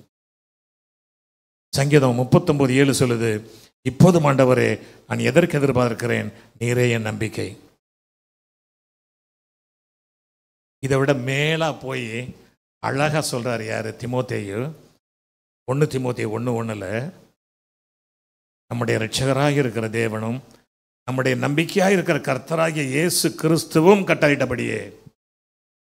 அவர் சொல்றாரு, நம்பிக்கை வேற யாரும் இல்லை, என் இயேசுவே நம்பிக்கை. ஹல்லேலூயா! அதனால கர்த்தரையே நம்பிக்கையாக கொண்டிருக்கிற மனுஷன் பாக்கியவான் வேதம் சொல்லுது. ஆகவே நாம் கர்த்தரையே நம்பிக்கொண்டிருக்க வேண்டும். ஹல்லேலூயா! ஹல்லேலூயா! எந்த சூழ்நிலையிலும் நம்பிக்கை இழக்காதீங்க. எந்த சூழ்நிலையும் நம்பிக்கை இழக்காதீங்க. அதாவது இன்னைக்கு நிறைய பேருடைய நம்பிக்கை எப்போ தெரியுமா போகுதுங்க? நம்ம நினைச்சது நடக்கலைன்னா போயிடுது. பிள்ளைகளை படிக்க வைக்கணும்னு ஆசைப்பட்டா முடியலையே. நீங்கள் நம்பிக்கை இழக்கிறீங்க. ஆண்டவரால் முடியும். ஆண்டவர் அற்புதம் செய்ய முடியும். ஆண்டவரால் கூடாத காரியம் ஒன்றுமே இல்லை. ஆகவே தயவு செய்து நம்பிக்கையை மட்டும் இழந்துடாதீங்க. நம்பிக்கை மட்டும் இழந்துடாதீங்க. காரணம், இயேசுவே நமக்கு நம்பிக்கையாக இருக்கிறார். நேரம் ஓடிக்கிட்டு இருக்குது, சீக்கிரமா முடிக்க விரும்புகிறேன். நமக்கு இன்னொரு முக்கியமான காரியம், இந்த உலகத்தையே பிடிச்சிக்கிட்டு இருக்காது. நம்ம என்ன பண்ணுறோம் தெரியுமா? இன்னைக்கு கிறிஸ்தவர்களாக இருக்கலாம், விசுவாசியாக இருக்கலாம், அந்நிய பாஷை பேசலாம், ஆவியல் நிறையலாம், எல்லாம் நிறையலாம். ஆனால் நம்முடைய எண்ணங்கள் பூரா எங்கே தெரியுமா இருக்கும்? எனக்கு ஒரு வீடு கட்டணும், எனக்கு ஒரு காரு வேணும், எனக்கு நல்ல பிள்ளைகளுக்கு நல்ல வேலை வேணும், நல்லா படிக்கணும். அது இது பூரா எந்த நினைவு? உலக நினைவுகள் தான் அதிகம். இதுக்கு பூரா ஆண்டவர் உதவி செய்யணும். நிச்சயம் ஆண்டவர் செய்வார். காரணம், ஆண்டவர் நமக்கு எல்லாவற்றையும் கொடுக்க வல்லவராக இருக்கிறார். ஆனால் அதே நேரத்தில் ஆண்டவர் விரும்புறது என்ன தெரியுமா? ஆண்டவர் சொல்றது 1 யோவான் 2:15 சொல்றார் பாருங்க, உலகத்தில் உள்ளவைகளிலும் அன்பு கூறாதிருங்கள். அப்படி சொல்லிட்டு அதோட அவர் நிப்பாட்டலைங்க. அவர் சொல்றாரு, உலகத்தில் உள்ளவைகளும் அன்பு கூறாதிருங்கள். ஒருவன் உலகத்தில் அன்பு கூர்ந்தால் அவனிடத்தில் பிதாவின் அன்பு இல்லை. இப்போ தெரிஞ்சுக்கிட்டோமாங்க? இப்போ தெரிஞ்சுக்கிடுவோம். அதாவது நான் ஆண்டவர்கிட்ட எனக்கு இதை தாங்க அதை தாங்க. இன்னைக்கு நிறைய கிறிஸ்டியன் ஃபிலாசபி, கிறிஸ்டியன் ப்ரீச்சிங் எப்படி இருக்குது? ஒரு வீட்டு, ஒரு நல்ல ஒரு அழகான வீடு இருக்குதா, ஆண்டவர்கிட்ட சொல்லி உனக்கு தந்துடுவார். அதை எதை விரும்புறியும் ஆண்டவர் தருவார். நல்ல காரை பார்த்து ஆண்டவர் இதை எனக்கு வேணும்னு கேளு. சவுத் கொரியா ப்ரீச்சிங் அப்படி தான். ஏன்னா நீ என்ன வேணுமோ அதை நீ முன்னால் வந்து ஒரு விஷயம் கொண்டு வந்து அதை கேளு, ஆண்டவர் தருவார். இதெல்லாம் தவறான அதாவது வேதத்துக்கு விரோதமான போதனைகள். ஆண்டவர் நம்முடைய தேவைகளை எல்லாம் சந்திக்க வல்லவர். ஹல்லேலூயா. அதனால தான் அழகாக சொல்கிறாரு. அதாவது ஆங்கிலத்தில் கரெக்டாக இருக்குது, தமிழில் கொஞ்சம் தவறாக இருக்குது. பிலிப்பியர் 4:19 பார்த்தீங்கன்னா, my God shall supply all our needs, அப்படி தான் இருக்குது. My God shall supply all your needs. ஆனால் தமிழில் எப்படி இருக்குன்னா, தேவன் தம்முடைய ஐஸ்வர்யன்படி உங்கள் குறைவுகளை நிறைவாக்குவார்னு. ரெண்டுக்கு நிறைய வித்தியாசம் இருக்குதுங்க. ஆல் யுவர் நீடுங்கும் போது 100%, குறைவுகளை நிறைவாக்கும் போது 5%, 10% தான். உங்களுக்கு எது பிரியமோ அதை பிடிச்சிக்கிறங்க. அவர் குறைவுகளை நிறைவாக்குவர் மட்டுமல்ல, எல்லா தேவைகளையும் சந்திக்கிறவர். ஹல்லேலூயா. உங்களுடைய 100% நீட் அவர் சந்திக்கிறவருங்க. உங்களுடைய எல்லா தேவைகளையும், உங்கள் பொருளாதார தேவையாக இருக்கலாம், சரீர பிரகாரம் தேவையாக இருக்கலாம், ஆவிக்குரிய தேவையாக இருக்கலாம், ஆன்மீக தேவையாக இருக்கலாம், எதுவாக இருந்தாலும் அவர் சந்திக்க வல்லவராக இருக்கிறார். ஹல்லேலூயா. அதனால தான் சொல்கிறாரு, my God shall supply all your needs. அந்த ஆளுங்கிற இடத்துல நீங்கள் எந்த வார்த்தை போடணும் போட்டுக்கிறங்க. ஆவிக்குரிய தேவைகள், ஆன்மீக தேவைகள், சரீர தேவைகள், பொருளாதார தேவைகள்.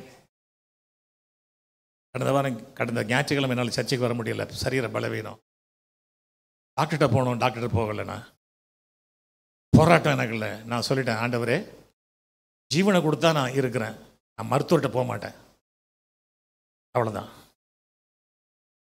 இந்த போராட்டம் குறைஞ்சது ஒரு 1.5 மாதம் நடந்துக்கிட்டு இருக்கு. எனக்கும் என் சரீரத்துக்கு உள்ள பலவீனத்தில் சொல்லிட்டு நடந்துக்கிட்டு இருக்குது. நம்ம டாக்டர்கிட்ட போக மாட்டேன். காரணம், நான் போனேன்னா என்னை வச்சு அவனுக்கு பெரிய ஆராய்ச்சி செய்ய ஆரம்பிச்சிருவான். ஏன்னா அவன்கிட்ட இருக்கிற இன்ஸ்ட்ருமெண்ட் எல்லாம் டெஸ்ட் பண்ண ஆரம்பிச்சிருவான். அதனால் வேண்டாம், நான் போக மாட்டேன் அப்படின்னு. ஆண்டவர் எனக்கு சுகத்தை கொடுத்து கொண்டே இருக்கிறார். ஹல்லேலூயா. மூச்சு விட முடியாமல் இருந்தேன், நெஞ்சு வலியோடு இருந்தேன், தூங்க முடியாமல் இருந்தேன், உட்கார முடியாது, அப்படிலாம் இருந்தது. ஆண்டவர் எல்லாவற்றிலிருந்து விடுதலை கொடுத்துட்டு வர்றாரு. ஹல்லேலூயா. இதுக்கு நான் அவரை தான் நம்பிக்கிட்டே இருக்கிறேன். அதனால் 24 மணி நேரம் நான் ஜெபிச்சுக்கிட்டு இருக்கேன்னு சொல்ல மாட்டேன். 24 மணி நேரம் அவருடைய நினைவாக இருப்பேன். ஹல்லேலூயா. எவ்வளவு நேரம், அதாவது சில பேர் சொல்லுவாங்க, நான் 4 மணி நேரம் பைபிள் படித்தேன். நான் முன்னால் ஒரு காலத்தில் 6 மணி நேரம் படிப்பேன், 4 மணி நேரம் படிப்பேன் பைபிள்லாம். நான் அவருடைய பாதத்தில் அப்படியே தியானம் பண்ண உட்காந்துருவேன், மணிக்கணக்காக உட்காந்துருவேன். இப்போல்லாம் அதெல்லாம் முடியறதில்லை என்னால். ஆனால் எப்பவும் அவருடைய நினைவாக இருப்பேன். எப்பவும் என்னுடைய சுவாசம் வரும்போதெல்லாம், ஆண்டவரே உமக்கு நன்றி, ஆண்டவரே உமக்கு ஸ்தோத்திரம் சொல்லிக்கிட்டே இருப்பேன். ஸோ அவருடைய நினைவாக இருக்கும்போதே தெரியும் அவருக்கு, என் பிள்ளை என்ன நினைக்கிறான். ஹல்லேலூயா. ஆகவே இந்த உலகத்தை நாம் தேட வேண்டாம், உலகத்தை தேட வேண்டாம். அதனால தான் கொலேசியரில் அழகாக எழுதுகிறார் பவுல், 3ஆவது அதிகாரத்தில் 1-2 வசனங்கள். நீங்கள் கிறிஸ்துவுடனே கூட எழுந்ததுண்டானால், கிறிஸ்து தேவனுடைய வலது பாரசத்தில் வீற்றிருக்கும் இடத்தில் உள்ள மேலானவைகளை தேடுங்கள், பூமியில் உள்ளவைகளை அல்ல, மேலானவைகளை நாடுங்கள், மேலானவைகளை நாடுங்கள். எல்லா தேவைகளையும் சந்திப்பார்னு சொல்லிட்டாரு. இங்கே அவர் சொல்றாரு, எதுக்குன்னா நம்முடைய இந்த உலக தேவைகள் ஆண்டவர் சந்திக்க வல்லவராக இருக்கிறார். காரணம், நம்முடைய need, my God shall supply all our need. நீடுனா தேவை. நம்ம தேவை மட்டும் கேட்கறது இல்லை, நம்ம என்ன கேட்குறோம்? முதல்ல நடந்து போயிட்டு இருந்தோம், ஒரு காலத்தில் நடந்து போயிட்டு இருக்கும்போது, ஆண்டவரே ஒரு சைக்கிள் இருந்தால் நல்லா இருக்கும்னு நினைக்கிறேன் அப்படின்னு நினைச்சோம். சைக்கிள் ஓட்டினோம் கொஞ்ச நாளைக்கு. சைக்கிள் ஓட்டினதுக்கப்புறம் காலெலாம் வலிக்குதியா, ஒரு 2 வீலர் இருந்தால் நல்லா இருக்குமே, ஆண்டவர் அதையும் கொடுத்தாரு. 2 வீலர் வாங்கினதுக்கப்புறம், ஏன் வெயிலெலாம் போக வேண்டியிருக்குது, கார் இருந்தால் நல்லா இருக்குமே. இங்கே போகிறோம், தேவையை விட்டுட்டு லக்ஸரிக்கு போயிட்டு இருக்கிறோம், ஆடம்பரத்திற்கு. எதை கொடுக்கணும்னு ஆண்டவருக்கு தெரியும், யாருக்கு என்ன கொடுக்கணும்னு ஆண்டவருக்கு தெரியும். பிறரை பார்த்து நம்ம இதெல்லாம் செய்யணும்னு ஆசைப்படாதீங்க, பிறரை பார்த்து. ஆகவே நம்முடைய தேவைகள் என்ன என்பது ஆண்டவருக்கு நல்லாவே தெரியும். காரணம், அவர் சொல்றாரு, ஆண்டவரே சொல்லிட்டாரு, சாலமோன் உடுத்தலோட காட்டு புஷ்பத்தை நான் உடுத்தி இருக்கிறேன். பறவைகளை பாருங்க, வானத்தில் பறவைகளை பாருங்க, காகத்தை பாருங்க, நான் போஷிக்கிட்டு இருக்கிறேன். ஆகவே நம்ம இது சொன்னா போதும், ஆண்டவரே காகத்தை போஷிக்கிற நீர் என்ன போஷி, காட்டு புஷ்பங்களை உடுத்துக்கிற நீர் என்னை உடுத்து. அதாவது வேதத்தை நமக்காக மாற்ற தெரியணுங்க. நமக்கு அப்படி படிச்சுட்டு மனப்பாடம் விடுறதுல பிரயோஜனம் இல்லை. இன்னைக்கு நிறைய பேருக்கு வேதம் வந்து ஆதி ஆமத்திலிருந்து வெளிப்படுத்த வச்சுன்னு தெரியும். ஆனால் ஹவு டு இன்டரப்ட், அதை எப்படி நமக்கு சொந்தமாக்குறங்க. அவங்கள வசனத்தை போற நமக்கு சொந்தமாக மாற்றுங்க. ஆண்டவரே, என் தேவைகளை அனைத்தையும் சந்திக்க நீர் போதுமானவராக இருக்கு. எனக்கு சுகத்தை தர போதுமான காரணம் கல்வாரியில் நம்முடைய நோய்களை எல்லாம் சுமந்தார்னு வேதம் சொல்லுதே. ஆமென். நம்முடைய நோய்களை எல்லாம் ஏற்றுக்கொண்டார் வேதம் சொல்லுது. ஆகவே வார்த்தையை சொல்லி ஜெபிங்க. மருந்து சாப்பிடாதீங்கன்னு சொல்ல மாட்டேன். மருந்து நமக்கு ரிலீஃப் கொடுக்கலாம், ஆனால் சுகம் கொடுக்கறது கர்த்தர். ஹல்லேலூயா. சுகம் கொடுக்கறது கர்த்தர். அந்த அந்த கணத்தை வந்து அவருக்கு தான் கொடுக்கணும். ஓகே, அடுத்தாப்புல ஒரு காரியத்தை சொல்லி நான் முடிக்க விரும்புகிறேன். இன்னும் 2-3 குறிப்புகள் இருக்குது. இது முக்கியமானதுங்க. இது முக்கியமான, இதோட முடிச்சிடுறேன்.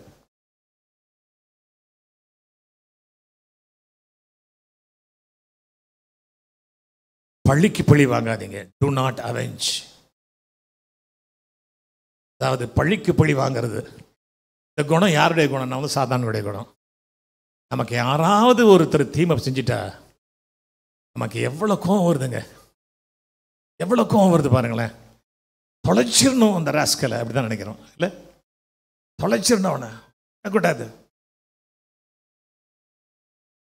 ஆனால் ஆண்டவர் என்ன சொல்ல தெரியுமா? இந்த ஒரு வார்த்தையை குறித்து, அதாவது 3 காரியங்களை குறித்து ஆண்டவர் தெளிவாக சொல்கிறாரு.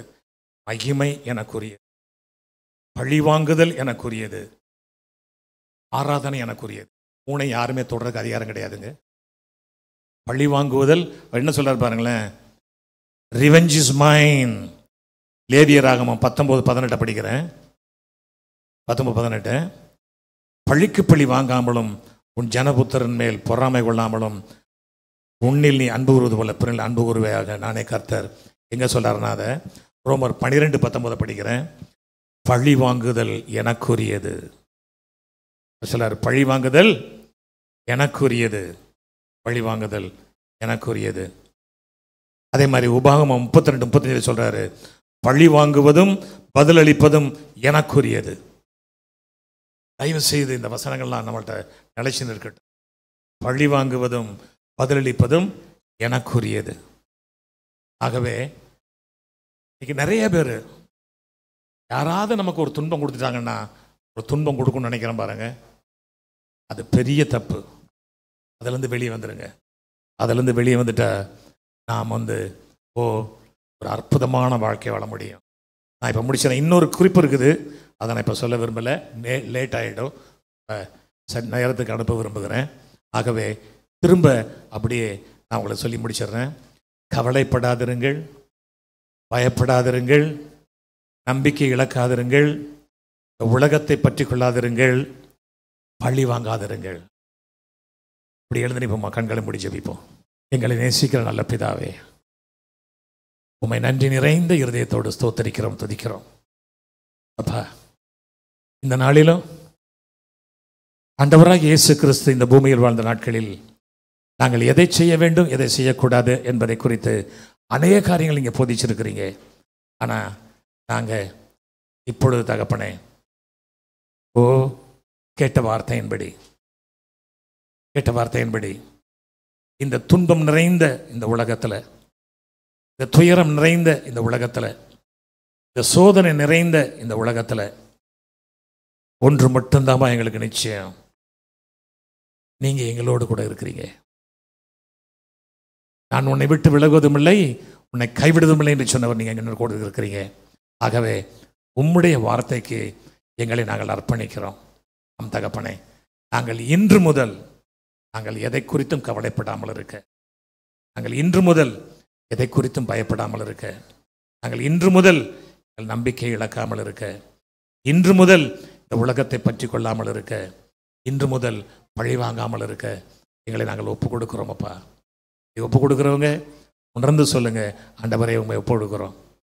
தகப்பனே, இந்த நாள் முதல் நாங்கள் உமக்கு பிரியமான ஒரு வாழ்க்கை வாழ பெறுகிறோம். நாம் தகப்பனை கசப்பு வெறுப்பற்ற தேவ அன்பில் நிலைத்திருக்கிற வாழ்வை வாழ விரும்புகிறோம். இப்படி நாங்கள் வாழும் பொழுது எங்களுடைய ஆவிக்குரிய வாழ்க்கையில் விடுதலையை நாங்கள் காண முடியும், அற்புதங்களை பெற்றுக்கொள்ள முடியும். இயேசு கிறிஸ்துவின் நாமத்தில் ஜெபிக்கிறோம் எங்கள் பிதாவே. ஆமென், ஆமென், ஆமென். சீயோன் ஏஜி திருச்சபையின் ஆராதனை நேரங்கள்: முதல் ஆராதனை ஞாயிறு காலை 6:30 மணிக்கு, இரண்டாவது ஆராதனை ஞாயிறு காலை 9 மணிக்கு, மூன்றாம் ஆராதனை மற்றும் வாலிபருக்கான ஆராதனை காலை 11:15 மணிக்கு, மாலை ஆராதனை 6:30 மணிக்கும், சிறுவர் ஆராதனை ஞாயிறு காலை 7:30 மணிக்கும் மற்றும் 10:30 மணிக்கும் நடைபெறுகிறது. இவ் ஆராதனைகளில் பங்கு பெற்று இறையாசியை பெற்று மகிழுங்கள். நீங்கள் தொடர்பு கொள்ள வேண்டிய முகவரி: ரெவரண்ட் பி. சுதாகர் சாமுவேல், தலைமை போதகர், சீயோன் ஏஜி திருச்சபை, எண் 8, புத்தர் தெரு, காமராஜபுரம். செல்போன் 9382117257 மற்றும் 9381117257.